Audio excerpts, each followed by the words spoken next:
don't want to get the loan out from a bank when the interest rates are at like 7, 8%. Too expensive. Think about that for just a minute. For the rest of your life, I don't have a house note any longer. It's done. So for the rest of my life, worried about where I'm going to sleep. At least I got that covered. You killed one huge boss in a video game. Of course, you're going to level up your character when that boss is killed. Then your mind is going to work on the next big boss to slay in life. People that have 401ks, this is a really good strategy. If you've been working for the man for long, go borrow against your 401k. You can usually borrow 50% of your 401k. If you've been working for any amount of time, that could be a large chunk of change. And then you're paying yourself back the interest. So there's a lot of us have money sequestered in different areas and we're not really utilizing it as smart as possible. And I think if we sat down and thought about it long enough, and my first goal is I am going to have my roof over my head free and clear. You may not own a place yet. That's totally cool. But that should be a goal for everyone, in my opinion, because who doesn't want to have that off their back? I don't care who you are. Everyone wants that off their back. Maslow's hierarchy of needs, safety and shelter is one of the base layers of that need. And then once you clear those needs, then you get into more self-actualization. Like you're not going to stop growing. You're just going to grow on a different level at that point. I get it. There's maybe smarter ways to deploy capital. Oh, you should go put 20% down on another thing. I'm worth a fair amount of money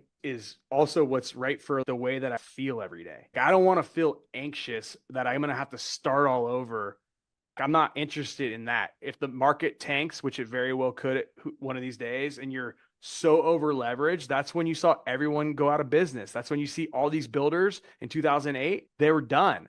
I'm waiting for them. I'm keeping my cash tight. I'm letting those people that are over leveraged get taken to the cleaners, and then I'm buying their stuff. And that's the kind of play I think that we've been tricked into, this whole go put your money in the stock market and go bet on Elon Musk's company or Microsoft or Nvidia. Listen, it's gambling. You have no control over what happens. It's just gambling. You're hoping that you hit the jackpot to get you out of your shit situation. It's not the right way to go about it. You would never go to Vegas and just go to the table and I hope I win. I hope that solves my life. But that's what we're doing in so many other arenas, just because that's what we've been taught. Because the financial literate people are the ones that are teaching us to give them all of the money we make from our wages so that their freaking hedge funds can go and invest it in their buddies' companies that they all own pieces of. You can't fight this battle. So you might as well take care of yourself, your family, your shelter, your food, the things that aren't that hard to do. And I think a lot of you guys will figure out really quickly, you don't really need that much to live. So much of this consumerism that's been taught to all of us